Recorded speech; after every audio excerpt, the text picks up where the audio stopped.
Sekelompok pemuda bersahabat, 5 orang yang telah lama akrab sejak masa kuliah, akhirnya memutuskan untuk melakukan petualangan yang sudah lama mereka impikan. Mereka berencana mendaki Gunung Kerinci, salah satu gunung tertinggi di Indonesia yang terkenal akan tantangannya.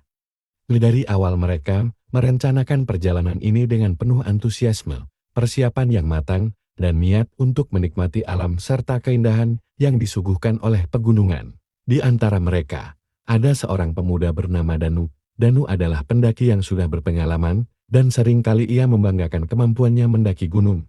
Tak jarang, ia membicarakan bagaimana ia sudah berhasil mencapai puncak-puncak yang lebih sulit, termasuk Gunung Jayawijaya, gunung tertinggi di Indonesia. Gunung Kerinci ini tidak ada apa-apanya dibanding Jayawijaya, kata Danu di awal pendakian. Dengan nada bangga teman-temannya hanya saling pandang dan tersenyum, berusaha tetap menikmati perjalanan tanpa terganggu oleh sikap Danu yang mulai menyombongkan dirinya.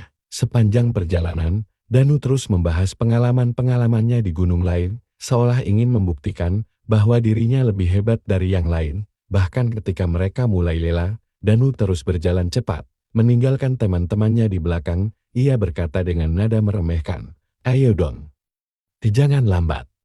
Ini gunung biasa saja kok, kalian terlalu lamban." Ardi, salah satu temannya, mencoba mengingatkan Danu, "Kita di sini untuk bersenang-senang, nikmati saja perjalanannya, gak perlu buru-buru juga."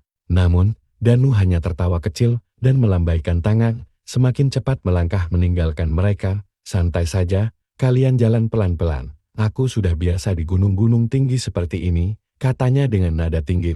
Ia merasa yakin dirinya sudah cukup berpengalaman.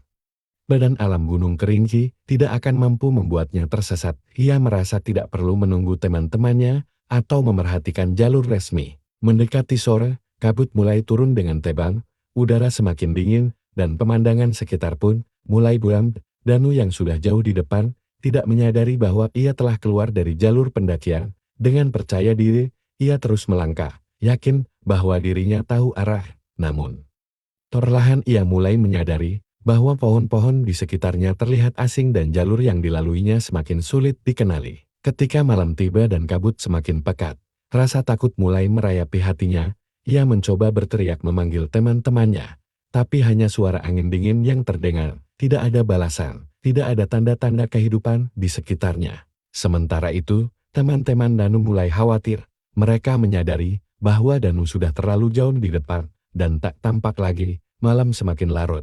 Mereka pun memutuskan untuk mencari Danu dengan menyusuri jalur pendakian sambil meneriakkan namanya. Namun, malam itu, tak satu pun dari mereka mendengar jawaban. Pagi berikutnya, mereka melapor pada tim penyelamat untuk meminta bantuan. Pencarian pun segera dilakukan, menyisir jalur-jalur yang mungkin dilewati Danu dan memeriksa setiap sudut hutan. Tapi hari demi hari berlalu, dan tak ada satupun tanda keberadaan Danu. Pencarian pun diperluas, melibatkan lebih banyak tim, namun hasilnya tetap nihil. Waktu berjalan, dan akhirnya teman-teman Danu harus menerima kenyataan pahit.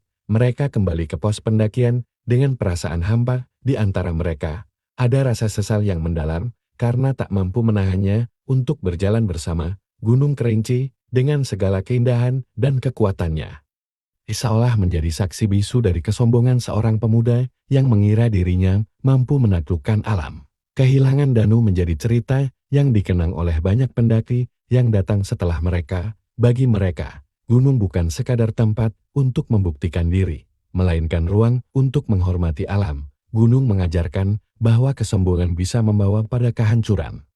Dan alam selalu memiliki caranya sendiri untuk mengingatkan manusia yang lupa akan batasnya. Sejak hari itu, Gunung Kerinci tetap berdiri kokoh, misterius, menjadi monumen diam bagi mereka yang pergi meninggalkan jejak, serta bagi orang-orang yang akhirnya mengerti bahwa di hadapan alam, manusia hanyalah tamu yang harus rendah hati.